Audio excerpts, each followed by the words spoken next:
gratitude. I'll go back to it real quick because I want to look at those two words with you. What is adjustment? Shifting your focus or purpose or perspective. Is that what we're doing today? And yesterday, we're adjusting our thoughts and our perspective to be in alignment with our future self, with our goal achieved. We are altering our thoughts to achieve a desired result. And atonement, we are aligning with the good in life and in ourself. The word atonement also means reparation or reconciliation. So we are making good of things. Yes? All right, let's get back where we were. Genevieve Buran. Gratitude opens the way for abundance and harmony to flow into our lives, helping us become more receptive to what's possible. How receptive can you be if all you're seeing in front of you is an obstacle? If all you're seeing in front of you is a mountain to climb and not the gratitude that it's already done? Step 3, gratitude as a verb. And I love this one. And this is what truly started transforming my gratitude practice, is when I stopped thinking of it as listing my gratitude in a notebook, which I still encourage all of you to do. Writing causes thinking, and there is so much value to writing down what you're grateful for. But gratitude is not meant to be written down on pages in a notebook, and the notebook slammed shut and stuffed in a drawer or left on your desk there as you go about your day. Gratitude is meant to be lived. It is meant for people to feel your gratefulness in your kind words, in the expressions on your face, and in the energy that you bring to everything. This quote is also from my favorite bishop, Bishop Barron. Gratitude is a faithful echo of generosity. It not only acknowledges the kindness that we receive, but also compels us to extend that same generosity to others. True gratitude can't be held onto, it wants to be given away. Our thoughts are the architects of our lives. It's exactly what we're talking about here, right? Thoughts become things. And we're changing the way that we think to be in alignment with the person that we want to be. Gratitude as an active practice becomes a tool for creating joy, abundance, and resilience in our lives. So what does she mean when she says active practice? To me, that just doesn't simply mean writing. It means acting on the gratitude. And so when you say, I'm so grateful for my home, why don't you do something extra to take care of your home that day? If you're so grateful for someone in your life, do something extra to make them happy. If you're so grateful for your child's smile, go out of your way to make them smile. And so that is how you put gratitude out of an exercise and into action. Step 4, make it a daily ritual. Many of you said that you have a daily gratitude practice. And for those of you that don't have a daily gratitude practice, I'm not just going to tell you I think you should have one. I'm going to insist that you have a daily gratitude practice. It will change your life. But more than just a daily gratitude practice, I want to give you a little bit of a challenge. I want you to not just do a daily gratitude practice, but I want you to look at something called habit stacking. Is anybody in the room familiar with habit stacking? Yes? So look at a couple of things that you do every single day, and how can you add gratitude to them? The ones that I did is every single morning I make a cup of coffee. And so without failure, as my coffee's brewing, I just say to myself, thank you, and I list a few things that I'm grateful for in my own mind. And there's not a number, so I don't tell myself you have to come up with 5 or 10, just whatever comes to mind. I also have a written daily gratitude practice that I do every day as a part of my morning routine. This is completely separate from that. This is just part of embodying gratefulness. The other place is every day, I lay my head on a pillow and close my eyes. And when I do, I've trained myself to, when my eyes close, I say, thank you. So as my head's on a pillow, my eyes close, my brain will automatically say thank you. It's not even something that I have to think about anymore. And it will, again, just be whatever comes to mind. There's no specific limits on what it needs to be, just something that triggers me to be grateful. So I want you to incorporate habit stacking to transform gratitude from a simple process into a core part of your identity. So where can you add a pause for thank you? Does anybody want to share an idea where they could add a pause for thank you in their life? In traffic. In traffic, yes. Trevor, go ahead. Just exercising, gratitude for my body and its health. And, Yes. serves me. Yeah. Go ahead. Gratitude for having the means to afford a program like this. Absolutely. All right, step 5. Gratitude as an attitude. Something that I like to do, I like to always imagine myself wearing an imaginary pair of glasses, okay? I'm not wearing glasses. Lots of you have very fashionable glasses in here, by the way. But I like to pretend I'm wearing an imaginary pair of glasses, and those glasses are different lenses that I'm seeing the world that day. And so it's just a trigger for me. I know that if I am being really annoyed or edgy, that I've got on the wrong pair of glasses. And so I'll think to myself, change your glasses. And my most favorite pair of glasses to wear are my lenses of gratitude. Because when you can see things through gratitude, it's really hard to be annoyed. It's really hard to see obstacles. And it's really hard to not want to move things forward towards your goal when you're in that state. And so if you like that, go ahead and borrow it. Imagine that you're wearing a different pair of glasses, whatever attitude you may have, whether it's worry or fear or annoyance, like I said, or ungratefulness. Whatever it may be for you, there's probably one or two that you have as a habit that you often default to. Imagine yourself wearing those glasses. Imagine yourself taking them off and changing into a pair of glasses that better serves you. Gratitude is not a one-time practice, but a lens through which we view the world. Gratitude helps us make peace with what we can't change and realign ourselves with what's good. It's a process of letting go of resistance and embracing what is. Arash talked about adversity. You are going to face adversity.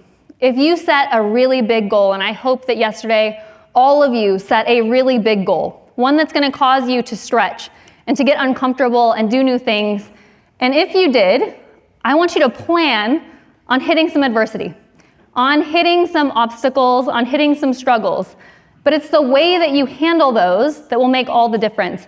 Because none of us can change or control outside circumstances, but we can control the way that we react to them, the way that we respond to them. And so if you think it is what it is, I'm going to find the solution. It is what it is. Thank you for guiding me past this. Then you're going to do just fine. I'm going to guide you through a gratitude meditation, if that's okay. I'd like to invite all of you to settle into your chairs, get into a comfortable position. Put both feet planted onto the ground. Place your hands in your lap. If you feel comfortable, I'd like to invite you to close your eyes.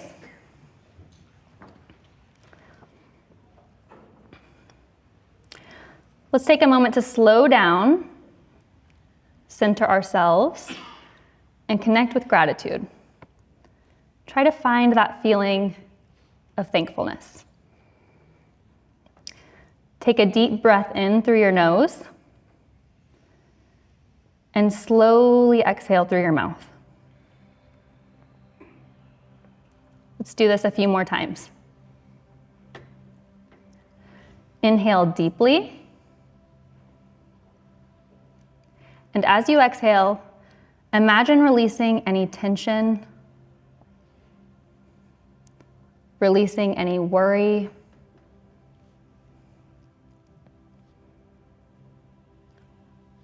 as you exhale, release all of the doubt and all of the stress. With each breath, allow yourself to feel a little more grounded. a little more present in this moment.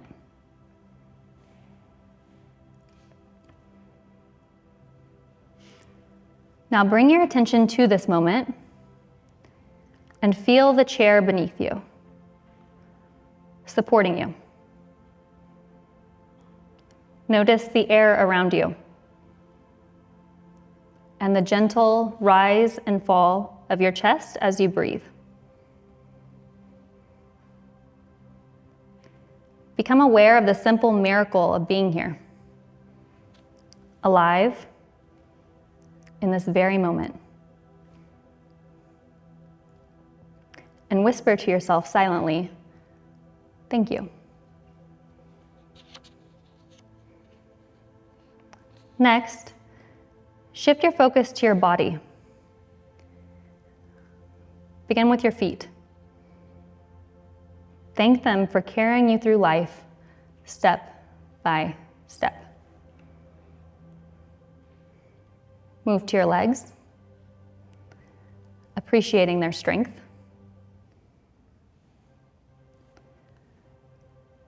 Bring attention to your hands and your arms. Think of all the things they allow you to do each day. Now bring gratitude to your heart, which beats tirelessly for you, sustaining your life. Take a moment to thank your entire body, just as it is, for all that it does for you without asking for anything in return. Now bring your mind to someone in your life who has supported you or inspired you or simply made your days brighter. Picture their face. See their smile. Feel the warmth of their presence. And silently say, "Thank you." Think of a moment you shared with them that brought you joy or comfort, and let yourself bask in that memory for a moment.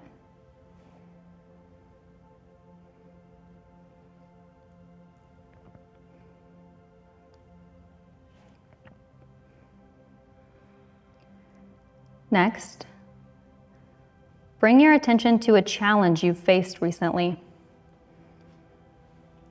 Might feel uncomfortable at first, but I invite you to view it through a lens of gratitude. What lesson has it taught you?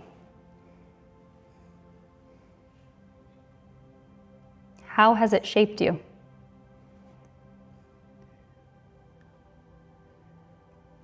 What strength or insight has come from it? Whisper to yourself, "Thank you," for the growth and resilience it has brought into your life. Now, let's turn to the future. Picture a goal, a dream, or a desire that you're working towards. Picture your future self in vivid detail with that goal achieved.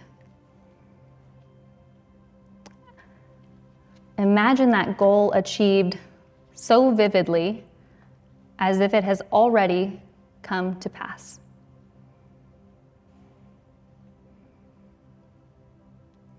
See yourself there, smiling, fulfilled, and grateful. See your loved ones congratulating you. And feel the joy of already having it, and silently say to yourself, "Thank you." Thank you for the opportunities, the resources, and the guidance that are on their way to you. Finally,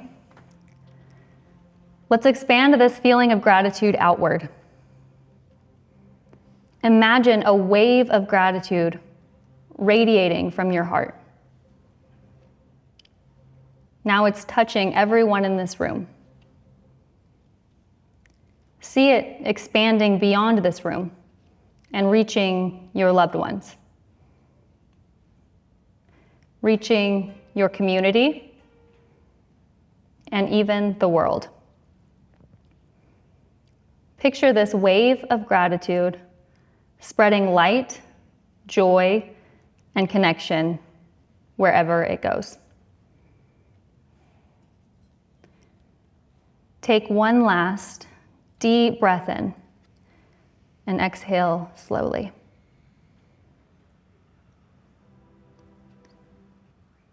When you're ready, gently bring your awareness back to the room. You can wiggle your fingers and toes. Slowly open your eyes. And welcome back. There may be something that came to you during that meditation that you want to jot down, that you don't want to forget. Please feel free to go ahead and do that. Did anything come up for anybody that you want to share? Yeah, go ahead. I saw one of my experiences that I am looking for in my goal. Oh, I love that. Crystal clear. Crystal clear. Yeah. Fantastic. Congratulations. Okay. Yes, go ahead. I'm grateful for my sister for gifting me the airfare to get here, and my other sister for letting me stay here and park her car when I'm here. Hey, there you go. Go ahead. I love the idea of extending the wave of gratitude outwards to people. Isn't that a nice visual? Awesome way to add value to everybody. Yes. And the more you do it, the clearer that picture can become. If you have a hard time visualizing it, such a nice image. Anyone else? Go ahead, Sonia. I really appreciate this talk, so thank you so much. But it really became clear that everything starts with gratitude. And of course, I've heard that before, but as well as everything starts with gratitude, it's like start everything with gratitude. Yes. That's really like, because your vibration changes within you, Yeah. and then things that you might be fearing to do, suddenly it seems easier because you're coming from this place of the gratitude first. Exactly. Good takeaway. Go ahead. Yeah, no, for me, I always get very emotional when I do gratitude, even when I walk and I do my morning walk and I feel the gratitude, it always like makes me tear up, and it's just like simple things, or you don't need the big things to be grateful. Yes. It's just those simple things that just add meanings to your life that is what you need to feel the gratitude for. So I want to thank you Yeah. for doing this. It was amazing. Thank you, Katty. That's such a great point you're making, because I will say my gratitude practice has not always been linear. It's been very up and down. In the beginning, I would say I took the easy way out a lot. I wrote down things that were so obvious to be grateful for that I felt like I should be thankful for, and then checked the box that I was done. But like Katty's saying, it's not just the big things to be grateful for, it's the little things. And so my gratitude list now, every single day, looks differently. It might be, something silly that my 2-year-old Charlie did that made me laugh. The kid drops F-bombs like you wouldn't believe, which you laugh at a couple of those, they know it's funny, and then you're really in trouble. But we still laugh, so if anybody wants any more parenting advice, I'll be at the back of the room later. But it truly is, it's the little things. I'm in the same boat too. Yeah. My son, he drops F-bombs all the time. He comes off the hockey rink and he had a bad game. He goes, "Dad, I'm really sorry. I swore a lot. You're gonna punish me?" I'm like, "Nope, as long as it stays in the hockey rink, there's always a time and a place." So funny. All right, what I want you all to do now is I want you to pull out, you can either pull out a clean piece of paper, or there's actually a place in the journal for you to write down your gratitude. And I want to invite you all to do a gratitude lesson now. But what I want you to do is, for those of you that had a formal gratitude practice, I don't want you to just do it in the same way that you've always done it. I want you to think about how you can supercharge your gratitude. How can you embody gratitude and become a grateful person? And what are you truly grateful for that you can get emotionally involved with? Okay? So take a few minutes and do your gratitude exercise now. All right. Does anybody have any questions? Anything you're grateful for that you want to share before I bring Arash back up? Yes, go ahead. Grateful for the people here, that our journeys converge to be here. Yes, I agree with that. Go ahead. My home, I tend to focus on what I don't like about it and just shifting that, looking at how it provides for myself and my sister and her children is massive. And then doing something for my home. I love that suggestion. I love that. Great takeaway. Yeah, go ahead. Yeah, grateful for my fears and doubts that I get to work on to become the person I want to become. Yes. Don't resist them when you're grateful for them. Yeah. Go ahead. I'm grateful for this pen and paper. Yeah. To write my gratitude. What a tool. Go ahead.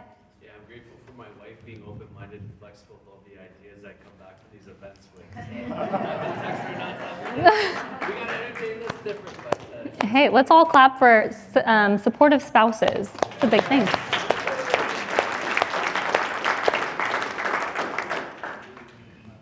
Go ahead. I have a question. Sure. So I've heard Arash say before that he does his gratitudes before his feet ever hit the floor. Yes. And so usually I would write mine down, and I tried to do that, but I had to put like the snooze on because I would just fall back asleep. So I'm just wondering, should we be doing it right when we get up or before we even get up, or it's okay to do it? You know, you have to do what works for you. So there are things that are, and I think Arash would agree with this, but he's got a mic on, so he can speak up if not. There are things in each of our daily processes that work for us. For example, I mentioned how every day when I'm making a cup of coffee, I do gratitude. Well, not everybody drinks coffee. So adapt something for you that works. I would definitely make part of your gratitude practice a daily practice where you're actually writing down your gratitude. But for the habit stacking, do 2 things that you're doing every day anyways that you can just incorporate gratitude in saying thanks. Yeah. Arash, you agree with that? Yeah, I mean, what you do most consistently is the most important part. The reason I do it, I don't write it when I'm in bed, but your first 5 minutes is so important to use. Just in the reconditioning yourself. So the first 5 minutes and the last 5 minutes. So even if you do one thing, just do one thing instead of getting mechanical about it. Like think of right now, what are you most grateful for right now? Yep, but something came in your mind right away. So we get emotionally involved in that. I used to do gratitude where it was such an intellectual exercise. And then when I started just putting the why question when I was writing it down, it changed the game. So even if you wake up and you say, I'm grateful for waking up, that's going to enhance it. And if you're falling back asleep, we have a great client, Stephanie, who says she rolls out of bed and hits her knees to say thank you. So you could try that too. Anyone else? Go ahead. I'm a little scared to share because I'm afraid I'm going to really cry a lot. But I'm very thankful for my dad. Aww. Because before I could talk, he was playing recordings in the car and in our house about awareness and success and positive mindset. And I wouldn't have any of the opportunities that I've had if it wouldn't have been for him and his influence. I love that. And your gratitude is probably such a gift to him. That's amazing. That's amazing. Go ahead. Yeah, I was just. Oh, sorry. Fairer than you. I can't believe I'm going to say this, but just what you just shared today was incredibly powerful. And I can't believe I'm going to say this, but I'm grateful for my mom's passing because it gave me the courage to shift from being a really unhappy lawyer to a stand-up comedian. And that has given me so much joy and purpose. And I just can't believe I'm saying that today. And I just crying just thinking about her, just being grateful for her life and being grateful because by mortality, knowing I'm going to die is what gives me the courage to get on that stage every day. And just bringing joy, levity, and laughter to the audience and hopefully the world. Right? So, yeah. Love that. Paul, go ahead. Yeah, just I'm grateful for this opportunity because not everyone gets this, and just the sharing, the knowledge, the awareness, Yeah. the awareness, the strength. I mean, you know, the folks that we're influencing one another. Yeah. You know, I'm just grateful to be here. Because, like I said, not many people know what's going on here, and I'm sure a lot of folks will want to be here. Yes. This is such a fantastic group. We are truly, everyone on our team, so grateful for all of you. This is an incredible group. Caddy, go ahead. I'm very grateful for you and Arash, but especially Arash because I'm very grateful. Because he believed in me. He was the only person who believed in me. Even when I didn't believe in me, he saw something in me that completely helped me to transform my life. So thank you, Arash.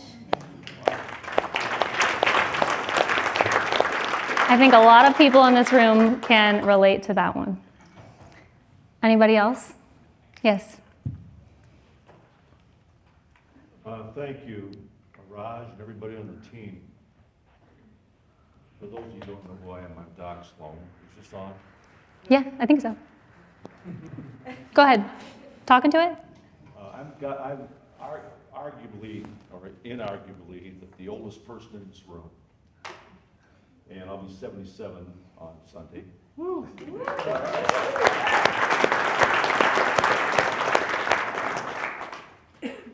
I was married to my wife for 55 years, and we had a wonderful marriage. She died 2 years ago. And I always used to say that being married to Sharon was like trying to eat soup in a fork. I couldn't get enough. 3 beautiful children, and Stacy, I think, put a compliment. When her brother John was born, he's 3 years older than her, 6 years old, 9 years old. First thing that goes to memory. And one day, Sharon was sitting in a family room with John. He was 2 years old, maybe 3. And I could see she wasn't there. She was somewhere else. And I looked at her and I said to her, I interrupted. She was almost like in a trance. And I looked at her, and he was playing with Weebles. Many of you don't know what that is, but they were little toys that were the toy of choice back in those days. And he was on the floor, and she was not there. She was there, but she wasn't there. And I looked at her, and I interrupted her, and I said, what's going on? What are you doing?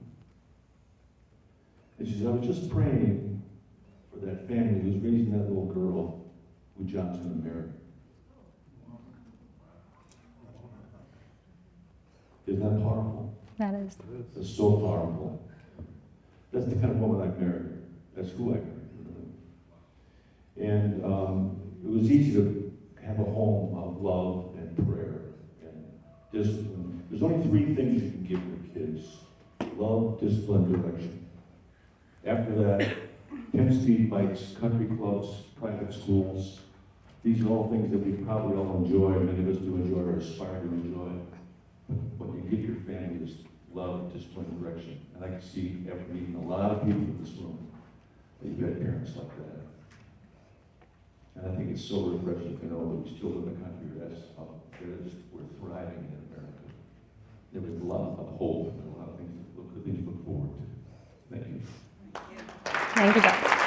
Okay. Arash, you want to come join me? I'm going to bring Arash back up. He's going to take some questions before we break for lunch.